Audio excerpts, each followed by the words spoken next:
दोस्तों री एक्सपोर्ट करने के पीछे सबसे बड़े रीजंस क्या हैं? सबसे पहला रीजन ये, मान लीजिए कि दुबई के अंदर जो पार्टी बैठी हुई है,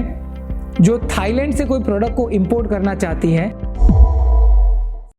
अगर वो डायरेक्ट थाईलैंड से दुबई इंपोर्ट करता है तो हो सकता है कि उसके ऊपर 25% ड्यूटी अप्लाई हो। I am giving one example. कितना ड्यूटी है दुबई के अंदर वो आपको एग्जैक्ट उसके रिगार्डिंग इंफॉर्मेशन से पता चलेगा। एक एग्जांपल के तौर पे अभी हम ये समझते हैं कि अगर दुबई की पार्टी थाईलैंड से डायरेक्टली इंपोर्ट करती है तो हो सकता है उसकी प्रोडक्ट के ऊपर 25% ड्यूटी हो, और अगर वो ही सेम प्रोडक्ट इंडिया से दुबई जाएगा तो हो सकता है कि उसके ऊपर 5% ड्यूटी हो। अब होगा क्या दोस्तों,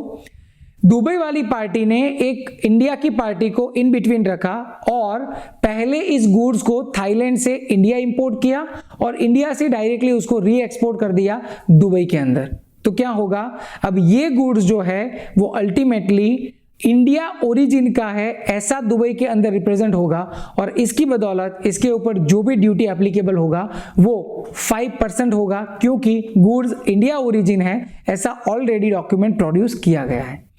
एक फायदा ये होता है कि आप ड्यूटी को रिडक्ट कर सकते हैं जब हम बात करते हैं री एक्सपोर्ट के बारे में। एंड सेकेंडली, मान लीजिए अगर दुबई की पार्टी ने ये कोकोनट वाटर के लिए ऑर्डर इंडियन पार्टी को दिया होता, लेकिन इंडियन पार्टी के पास गुड्स इंडिया में नहीं है और वो सप्लाई करना चाहता है डायरेक्ट थाईलैंड के थ्रू दुबई के अंदर, तो in that case Indian exporter ये इंश्योर करना चाहता है कि दुबई वाली पार्टी को ये पता ना चले कि ये गुड्स कहाँ का है, और थाईलैंड वाली पार्टी को ये पता ना चले कि ये गुड्स कहाँ जाने वाला है। और इसी के लिए यहाँ पे री एक्सपोर्ट का प्रोसीजर फॉलो किया जाता है, जिससे कि गुड्स जैसे ही थाईलैंड से इंडिया आएगा इसके ऊपर इंडियन ओरिजिन रिगार्डिंग जो भी डॉक्यूमेंट्स है वो प्रोड्यूस किए जाएंगे और लेबलिंग किया जाएगा, और अल्टीमेटली गुड्स जो है वो दुबई जाएगा।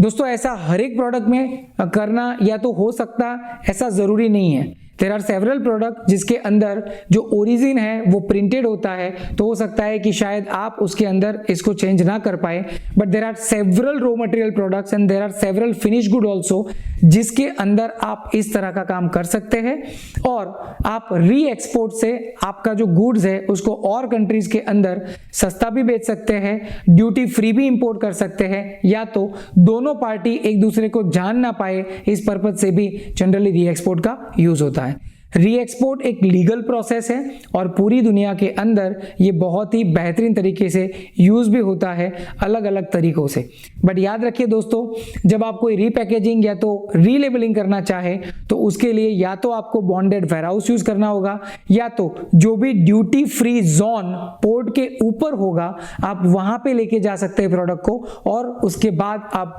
लेबलिंग या तो पैकेजिंग कर सकते हैं। एक और बात दोस्तों, ये सारी प्रोसीजर करने के पीछे गवर्नमेंट को क्या फायदा हुआ? कुछ भी तो नहीं।